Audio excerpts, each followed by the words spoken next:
Today is Sunday, October 6th. It's a very pretty day. We've been having lots of pretty days lately. Very, very little rain, which is unusual for this time of year. But I imagine we'll get rain soon enough. I'm glad that we've gotten the library in such good shape for the movie coming. They may not take any movies of it, but at least it'll look nice when Kerstetter's here. It really does look nice. We've finally gotten the books into sections and labeled them on the back with tape so that there's a children's section and a junior fiction section and a fiction section. And then the nonfiction section I divided into different categories. I don't really know too much about it, but it's never been in any kind of order, and so some order is better than no order. So we have science and social studies, math and music, and activities, and biographies and collections, and little signs labeling these in different colored tape on the back of the books to help the girls that will be shelving them. And we have a reference and reserve section.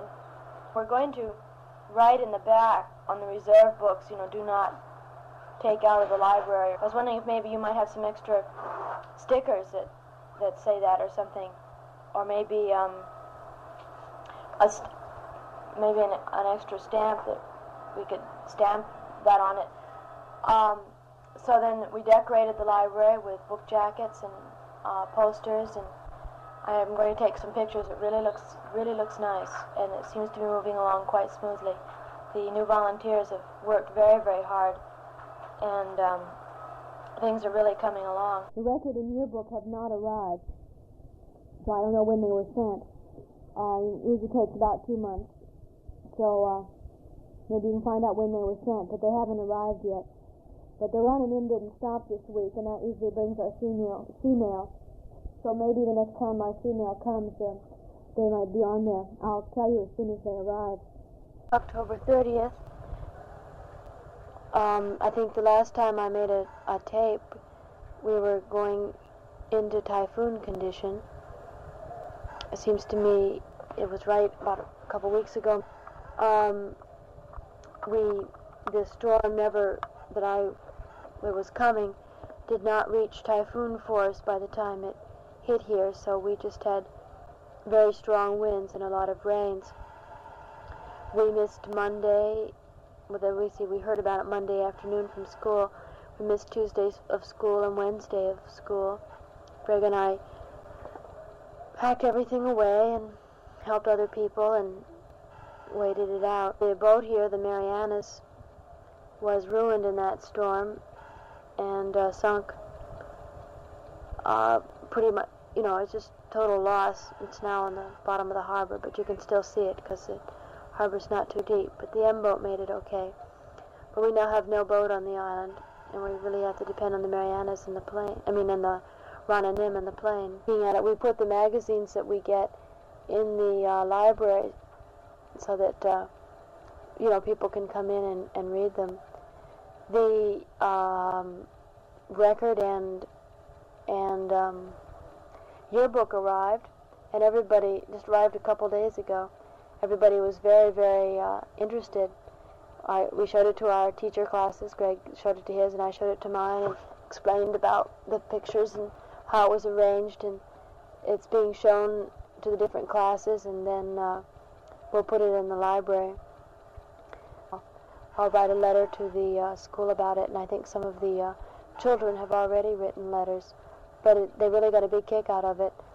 We're going to try and find somebody who has a record player and make a tape of the record you sent.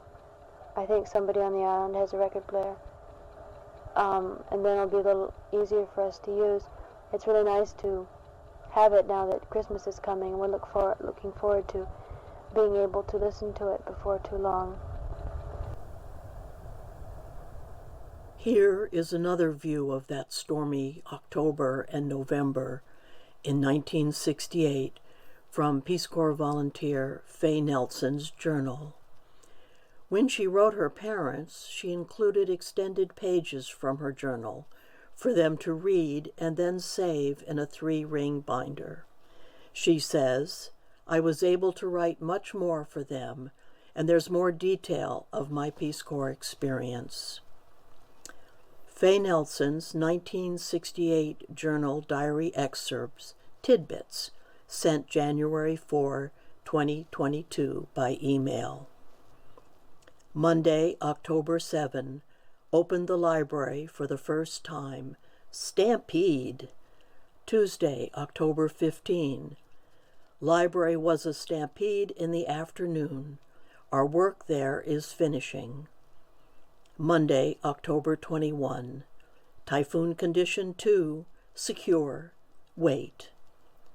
Tuesday, October 22. Huge waves at East Dock broke MV Mariana's side. No school, electricity, or water. Wednesday, October 23. No school. Friday, October 25th. Delayed. UN Day Parade, Queens, speeches, races, booths, food, feast. Saturday, October 26. Finished unpreparing for typhoon. Another typhoon warning. Sunday, October 27. Typhoon Judy, big one, moved everything out. Daylight savings time. Going to school in daylight is different. Monday, October 28. Put everything back. Thursday, October 31. Shears came home, now 9 Peace Corps volunteers. The first time the Rota 9 were all together. Friday, November 1. Warned for typhoon kit, prepared library. It's every weekend. Monday, November 4. Got library ready to open at night. Tuesday, November 5. Library full tonight. Friday, November 22. Typhoon warning. As the library grew with donated books, the parents continued to be concerned about the evening hours and their children being out at night. What I remember is reading books out loud to groups of children and having many older children and parents in the dark outside, listening through the louvered windows. It is February 6th, and it's Thursday. There was a PTA meeting, and none of the TESOL teachers knew about it. All the other teachers knew about it because they were given notices to give to their children. We had spoken about the problems we were having with older children up at the library and how we planned to talk at the next PTA meeting. So Stuart took it upon himself to talk to the PTA meeting about the library problems and to promise that we would sign slips with the time and everything that each child came into the library and left the library. Well, sometimes I think we averaged between 50 and 100 children up there every night. And so we went down to the head of the PTA and said, despite the fact that our principal had promised this, it could not be, that he had never asked the library, and that we could not sign these slips. We're too busy with other things, and that possibly a parent could come up and help. So it has now working that a parent is coming up every night and helping, which is really a good thing. It involves the community in this. But it's an example of the irritations that can be caused, and it may help understand why people are terminating early. In any case, it's kind of shook everybody up around here because it's very, very hard for the local people to understand. It's not the kind of thing people do here. They put up with everything just as it goes along, so that it's hard to understand why they want to stay and still leave in a kind of protest. Well, today is June 13th. Wednesday night was graduation, and that was really very, very nice. The children had made up songs to sing and practice, and the girls had little blue dresses, and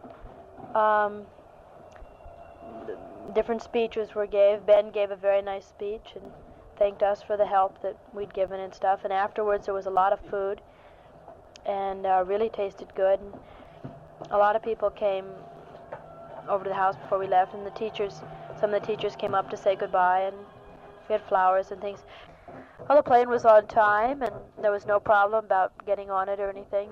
It was sad leaving, but it was really the best time, and we were ready to leave. And Peace Corps volunteer Fay Nelson continued to provide training and guidance to the students and teachers working in the Rota Library. She has shared some of her remembrances of her work on Rota and with the Rota Library. She wrote, "My assignment as Peace Corps volunteer on Rota was teaching English as a second language. I taught 3rd, 4th, 5th, and 6th graders, as well as a class of 7th, 8th, and 9th graders. We were also to assist the local teachers to teach English, using the same TESOL methods we'd learned during Peace Corps training. Additionally, I was asked to organize the library books that had arrived from the States. Looking at all those boxes and stacks of books was rather daunting, but I soon developed a simple method for categorizing the books. I wanted something simple that the children would understand and be able to follow. We acquired an assortment of multiple colors of tape, a different color for each category. For example, green for science, blue for fiction, and so on. The tape was attached to the base of the binding and marked with the first letters of the author or title. The library was going to be manned by students that I trained, and this system helped them to easily maintain order in the library. By the time the books were all lined up on the shelves and the walls were appropriately decorated, I had a team of students trained to be librarians.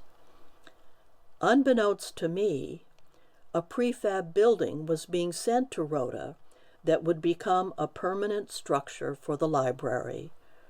A CB team of 13 men had been sent to Rota since there'd been a halt in sending troops to Vietnam.